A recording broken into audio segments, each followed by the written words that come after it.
What's up, guys, and welcome back to the first episode of the Road to Glory on this channel with the club, the former legacy, the former dream team of the Premier League. It is Leeds United, and I'll be taking over as the manager of this club, and I'm so excited for this. I was going to do a career, not career mode, but a Road to Glory on Ultimate Team, and then I thought, it's not gonna be really fun, and I don't really enjoy when I'm playing Ultimate Team. I like to be really focused, and at times it just really stresses you out. So I didn't really feel like doing it because I know a lot of people do it, so it wouldn't be very interesting. It's just gonna be the same thing, and I didn't really have the best ideas for the Road to Glory. I was gonna do a Balotelli Road to Glory. It was gonna be like a Balotelli Road to Glory, something like that, where I use Balotelli, and I would basically just have a squad around him, going to the season, and then try to build the best team out of it. But I didn't really figure it out too well, so I decided to make a Road to Glory that I promised to do back in this November or October or something like that. But it's finally here, and don't worry, the Hull City career mode will still be here, but it'll just be this series will just be Mondays and probably Saturdays, and the Hull City career mode is probably going to be Wednesdays or Thursdays or something like that. But I'm trying to get this series up and running really quickly. So I want to bring back Leeds United to where they were before they got relegated, and they just stayed in the championship, and they hovered around League One or something like that for like the last 10 or so years or something like that. I just remember that when they were in the Champions League, they were winning the league. They were better than teams like Manchester United, better than teams like Liverpool. All these clubs, I mean, they used to be the top. They're the top of the Premier League for so long, but ever since that, they've been in the championship. So yeah, here's the squad report for you guys. Of course, I went into the preseason tournament so we can get some extra money, because we have a very decent side, and we picked the most with literally the worst teams that you could think of to ever get in the group, even though it's a lot of money. So I'm just basically listing players and putting the players on for loan that I'm not going to use, just like Ross Turnbull, who I'm going to sell. And I'm going to be putting a lot of youngsters out on loan, except for Lewis Coyle, because he's got really decent stats, and he's going to be the first choice right back, and Lake Ailing, or whatever how you say his name, will be the second choice. We have a bunch of decent center backs. I'm going to get in a new center back to replace Kyle Bartley. But otherwise, for that, the squad is very low on center backs. But we have some decent left back, full backs or something like that. We have decent midfielders. But the only problem in this team I found was their lack of a very decent, very pacey center back. We also have some very good center midfielders. I mean, the biggest is Ronaldo Vieira. He's 17 years old, 67 or 66 rated. He's gonna be the main priority in this team. I'm never gonna sell him, but it's just gonna be a team around Sacco, the right wing, and it's gonna be a team around Vieira, and it's gonna be a team around Coyle, and some other decent players around there. Put in some new decent players around them as well, because the players are already at this club. They're already 22, 21, 28, younger than that. If they are in this club already, I will not sell them unless they are very bad, or unless they have really terrible ratings, or they don't grow at all. Those are the only type of players that I will sell and will not use.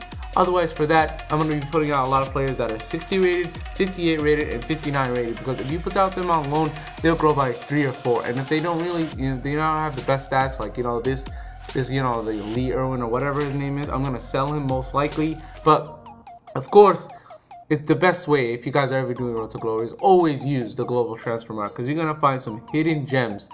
Yeah, I found some really good strikers, some really good wingers, some really good center midfielders. But of course, the problem with Leeds United is they don't have a small budget. They have a really small budget, but they have a ton of wages. But of course, the wages in this game just don't make any sense. Where players are like 17 years old are on $25,000, $30,000 wages, or players are like 20 years old, 58 or 67 rated, they're like 10, 15K a week. That makes no sense.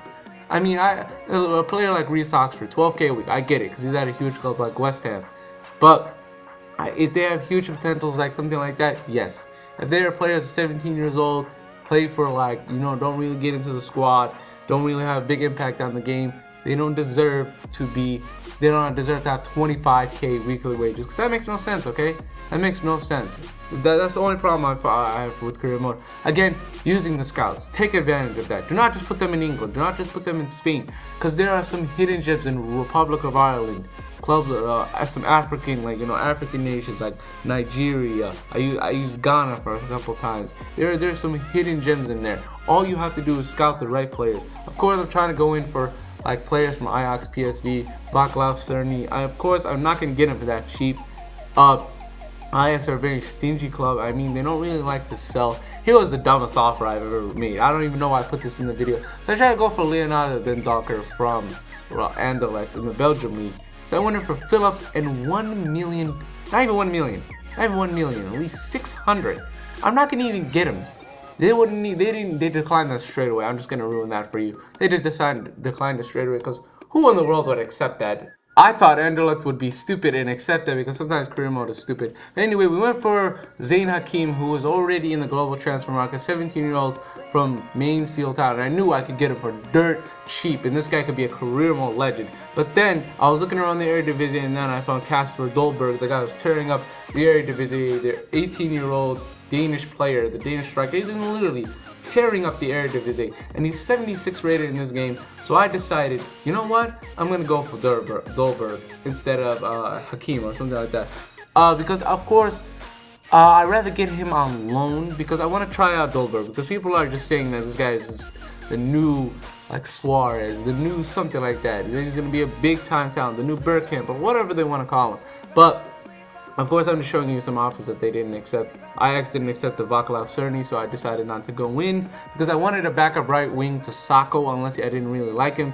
So yeah, we also went for Riedewald, and we went for Donny van Beek. We also went for Jorrit Hendricks. We were signing a bunch of players from PSV and Ajax. We went for Matthias de Ligt, the other center back, because I thought this would be, if I couldn't get Reece Oxford, I was going to go for de Ligt. But I said I got Reece Oxford, so I'm just going to ruin it for you guys that it was going to be easy because they already said that they were already thinking about it. And when they think about it, they're going to accept it. We also tried to go for Joshua Brennett.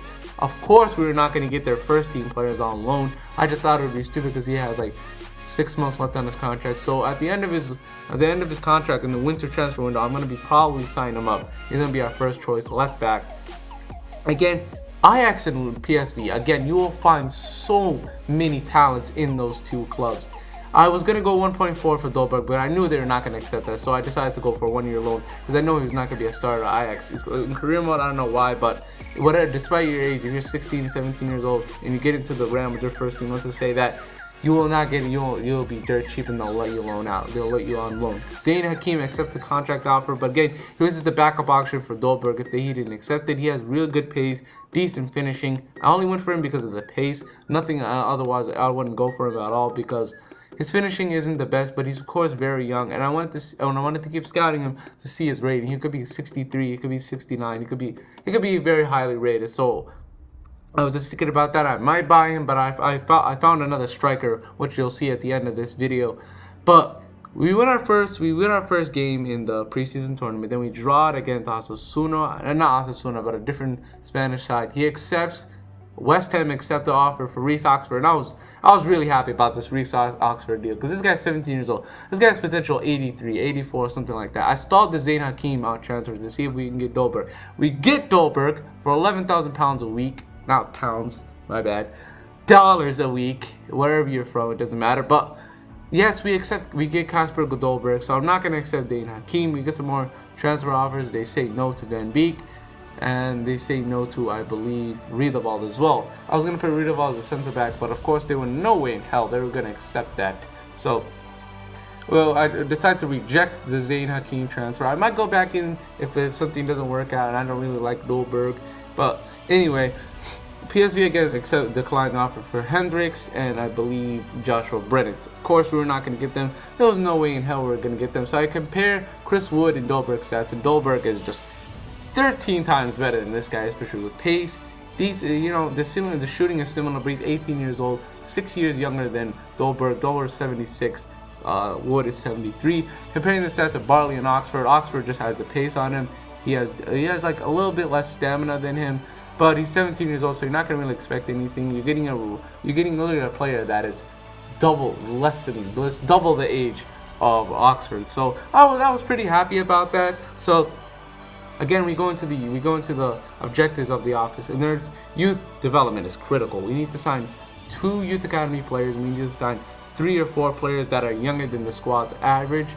You know what I mean by that? The squad's average age. So of course I was gonna bring in more players, and I was just insanely lucky about what they gave us, because they said only qualified for the round of 32 of the FA Cup. Because you can get, you know, as a low team, people don't really take the FA Cup in the FIFA very seriously. But anyway, we're going for Joel Asoro, the new Ibrahimovic. This guy is crazy pace, decent finishing, and he plays for Sunderland. So I decided to offer Suleimani Dukara. But in the next episode, you guys will see if we get Joel Asoro, and we will continue with the preseason tournament. Hope you guys enjoyed this, and I'll see you guys next time.